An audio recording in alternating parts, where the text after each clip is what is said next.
true prayer is that of a needy sinner, just as David says here in verse 5, "But I am poor and needy." Poor in the sense of dead broke. In whatever the situation. I know a lot of people, when they think of being poor and needy, they think of materially. But how many times does the Lord show us throughout our lifetime just how poor and needy we are spiritually? When you take the Word, for example, and would open it and nothing seems to flow.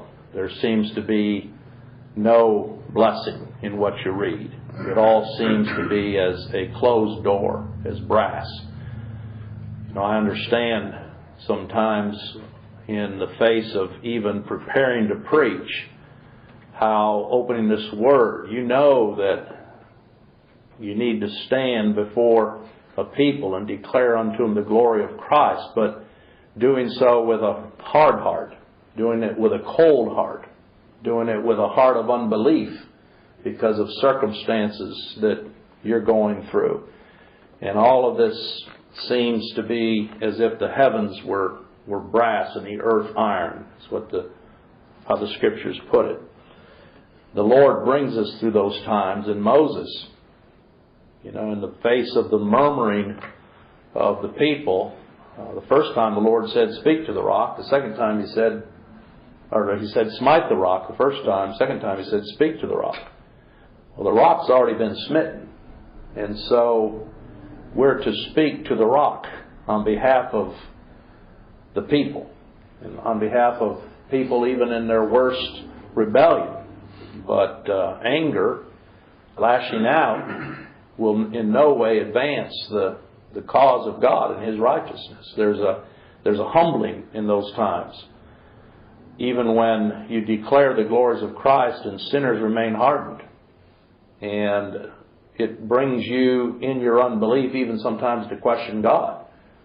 Why is it that there's not more effect of this Word or the gospel going forth? So I speak as a man before you today and say those are thoughts that continually go through your mind.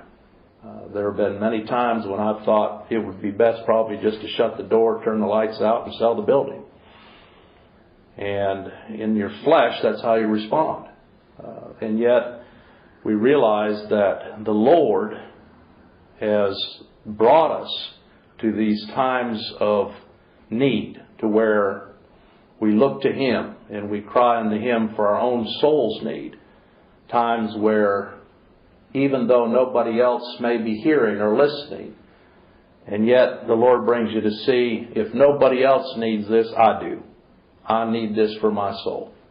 And the Lord has put me in that away place, right by the brook Kerith, just like He did with His prophet, in order to feed, even if it is with ravens, to feed our needy soul. So those are, in the end, as you look back, precious times. There are times where the Lord calls you to see, had I not been put in that particular strait, then I would not have known the grace of the Lord, the refreshment of it, the mercies of the Lord renewed. As Jeremiah said, "Great is thy faithfulness. Thy mercies are renewed morning after morning."